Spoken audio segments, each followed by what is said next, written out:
Good morning, everybody. My name is Jessica Kelton. I'm an REA with the Farm and Agribusiness Management team, and I was going to talk about the economics of moisture sensor, using moisture sensors for irrigation, but I kind of wanted to back out and do just a little bit about irrigation scheduling in general, and then focus just a little more on the moisture sensors. So I was looking at some numbers last night. I was looking at the Census of Ag, and you can kind of see how our irrigation acres have changed over the past few years. There was a big bump from 97 to 02, and then from 02 to now, we really haven't seen a huge increase in the number of acres. And looking at some of the numbers out of Georgia and Florida, they've got a lot of irrigation acres. And they started back in 97 with way more than we had, but our number of farms have kind of gone down, but the number of irrigated acres in Alabama kind of stayed the same. But the one thing I kind of want to point out is these are numbers for the survey from 2012, but there is a 2013 Farm and Ranch Irrigation Survey that USDA put out. If you look at those numbers for what was expected to be done in 2013, farmers were reporting an expansion of, for new irrigated acres, almost 18,000 acres, and they were looking to invest over $11 million to put those acres into irrigation. So I think when we have the new Census of Ag come out, we might see a huge bump in the number of acres that we have under irrigation for Alabama. So that's just really one of those things to keep in mind. We do have a huge increase in people who are interested in using irrigation in the past few years.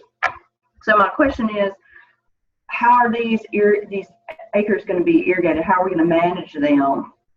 And does it really even matter? So we know, we can look at a lot of our budgets, and it's pretty common knowledge if you have irrigation under a typical year that irrigation acres are going to have an increased yield. But are we spending too much to get that yield? Are we spending too little? Are we putting it out at the right time? Is there a better way to manage it? Unfortunately, NASS doesn't really track irrigated scheduling methods. So a lot of the idea we have of how our growers irrigating those come from a lot of surveys. I know there was one back in March. Anis Busimi, I think is going to speak later.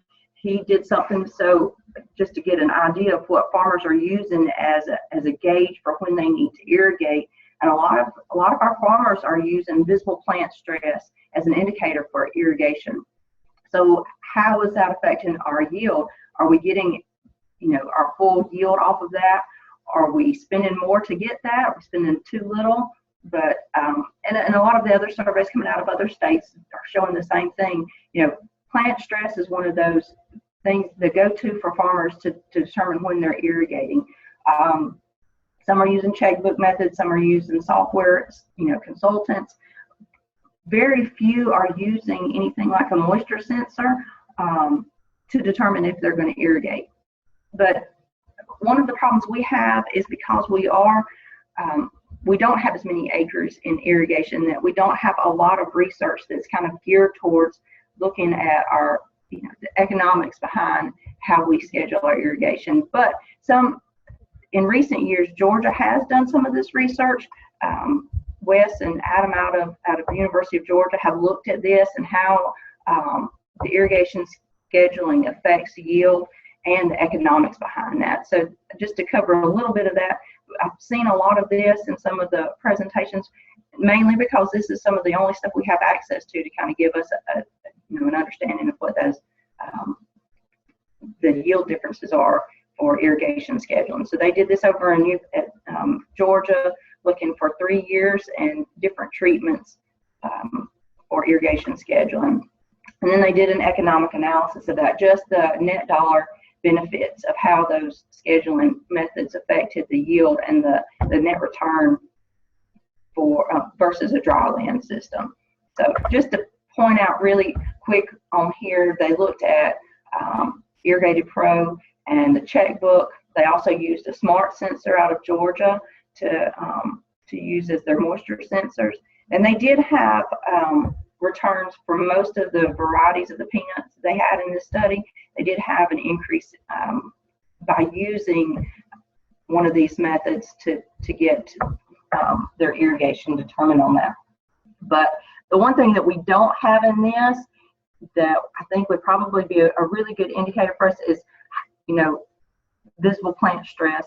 How, if we're using that as our means to determine if we're going to irrigate or not, how is that going to affect our yield, especially if that's what a lot of our producers are doing. But this wasn't included on their study, so we don't really know how much a scheduling method besides visible plant stress increases the yield over just using irrigation and turning it on when we see wilting out the field. But some of the conclusions that they had from this, really the main thing to look at is that in a dry year, the sensor-based systems did have a better dollar net return over the other scheduling practices. But then, in a wet year, we know that sometimes if we don't have to turn on irrigation, we're not going to see a benefit for our irrigation regardless of what scheduling practice we're using. And then when they were looking at rainfall that was kind of sporadic, the checkbook method was preferred. But mainly, they got to have more information, and that's one of the shortfalls we have with this. Is we don't have a lot of information, and we don't have any hard numbers on those, how each scheduling practice affects our net return. Not only that, but there's so much variability in there. It's hard to say definitively this scheduling practice is going to be the best for you and your farm. So those are some kind of issues we have when we're looking at trying to determine what the best or what the most economically feasible scheduling practice is going to be. But just to get into some of our soil moisture sensors, I wanted to cover what we have on the market, what we're using, and what some things we can use, some of the producers can use to do it. There's pros and cons for all of them. One of the biggest shortfalls for some of our moisture sensors that we have is just the cost on those. We've used the Syntec moisture sensor here on the station and on the farm. One of the major problems we have with that, it's a great moisture sensor, but if you look at the price of those, they can be very costly. Just for us, for a research rate, is about $1,800 per sensor. Now the Syntec moisture sensor is a capacitance sensor. The best part of one of these sensors is that it's wireless. So we actually have, that data is available real time. You can have it at your smartphone, on your computer, so you're not actually having to walk out to the field to get that. So that's one of the best parts of that sensor, is that we have access and we don't have to spend the time to go out there and get that information. Not only that, but it's pulling readings from different root zones, so we can kind of get a better idea of, especially early season or later on in the season, where that moisture is and how much we need to get out there to get that moisture to the right level. But again, it's expensive. So, and especially if you've got a lot of variability in your field on your soils, you can't just use one of these sensors to kind of get an average of when your field needs irrigation. So anytime you need to put in another sensor, you're looking at another $2,000 for a sensor. So, but here's kind of what it looks like if you've seen one of these. This is what the Syntec moisture sensor looks like. It's relatively easy to put in, depending on what kind of soil type you have. But once you get it out there, there's not much else you have to do with it. And again, you're not having to go out to the field and pull that information. So there are the difference in the moisture sensors. I'm not going to get into how they're reading that moisture level, but we haven't really looked at to see how different those readings are across the moisture sensors. But another one that does have the wireless capabilities is one out of Georgia. It's the Smart Sensor Array. It's using the watermark sensors. Again, it's very costly. Looking at roughly $4,000 if you go with a solar power system. So the good thing about that is if you have a lot of variability in that field, or if you have fields that are close enough that you have that base station that can communicate between nodes, you can have one base station, and as long as those nodes that are in line of sight to that base station, then kind of reduce your amount of money that you're having to put out there, because you're just having to add another node, and that's about $750. Again, they've designed this so that you're not having to walk out there. You've got the cost of the telemetry. You're paying for that software and being able to get that yearly. So that is an annual price that you've got to pay for that. but it cuts down on the time out there to actually pull that information out of the field. It's designed to where that you're, with the Syntech, you have that housing unit out there, so you've got to be careful about that post, especially if you're adding more to get it over the top of the canopy. With this, it's designed where you should be able to run over with a tractor with no issues. But again, one of the major drawbacks for this system is the cost associated with it. And here's kind of an idea of what it looks like. That it's got that antenna that'll you should be able to run over it, no issues, and it'll bounce back. So another one of them we have is just the basic watermark monitor. I've used these out in the field before, and they give good data. You've got different levels that you're reading at. You can hook for one of these monitors, you can have up to 8 sensors in there. Typically, you can run 4 down for one profile. Compared to the others, it's a lot cheaper. The major drawback for this is that you actually have to go out into the field and pull that data out of there. And if you're a producer and you've got a lot of fields you're having to pull information out of, it can take a lot of time to do that. And so you don't have access to that information. Now, I know Watermark has some newer ones on the market where they do have the wireless capabilities, but again, once you add that wireless system in there, you're going to increase the cost of that. So, but it is something you could use as long as you're out there pulling that information, because if you're not pulling that information timely, you're not going to be making those irrigation applications when you should be. But this is kind of what that system looks like. That's the sensor. Those are relatively inexpensive. The sensors are, again, that box is about $750. They're a little more difficult to install than something like a Syntech or something where you're just dropping that probe in the ground. But again, it is one of the options that you can use if you're a producer and you're not looking to spend $3,000 or $4,000 right now.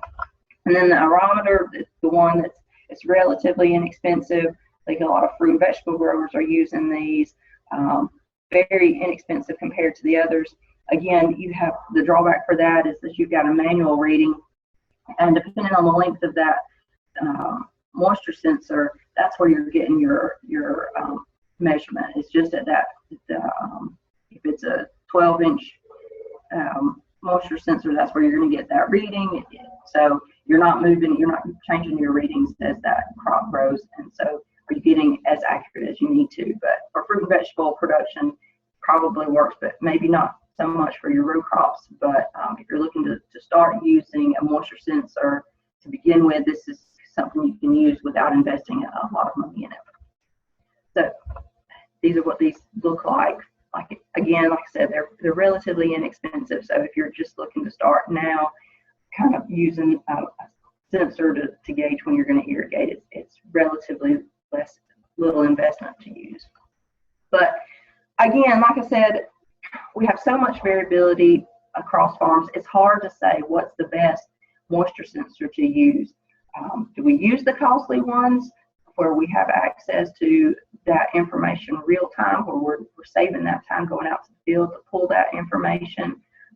What works best for us? And it just is going to depend on an individual farm. But one thing we did kind of want to look at this year on some of the research here on the station is because we don't have as much research and we don't have so much data, some of the other states around us that have been irrigating a lot more acres than us for a longer time, just to kind of compare what our irrigation scheduling practices are and how that affects our yield and the economics behind that. So we're going to look at it this year under drip and peanut here at the station in Headland, and we're looking at some different scheduling methods. We're going to use peanut farm and checkbook. We're going to compare these to dryland, but not only do we want to use one moisture sensor, but we really wanted to look at the Syntech sensor as well as the smart sensor, just so we're getting a better idea of how the capacitance moisture sensor, which is the Syntech, or the gravimetric matrix sensor, the smart sensor from Georgia, how those differ, and do we need to look at what type of moisture sensor we're using when we're making our irrigation scheduling. If we're using those to schedule our irrigation, are there any differences between sensors? So that's what we look forward to having this year starting in 2017, and kind of continue on. And as we do have more producers involved in irrigation, looking to install irrigation or expand their irrigation, we can kind of have some hard numbers for them to look at, so they can really kind of see how those moisture sensors, is it economical for them to make that investment in those moisture sensors? Can they go to something like a checkbook method, or can they use the online application Peanut Farm, or where it's a cheaper something that they can start utilizing? But hopefully by the end of this year, we'll have some preliminary numbers on this, and in the next few years have some more numbers out of this and see kind of where we're going, so that we can have that information available to producers. So like I said, that's what we're looking forward to doing here in 2017 and kind of moving on into the next few years. But short and sweet, that's all I've got right now. If there's any questions, feel free to ask, and I'll turn it back over.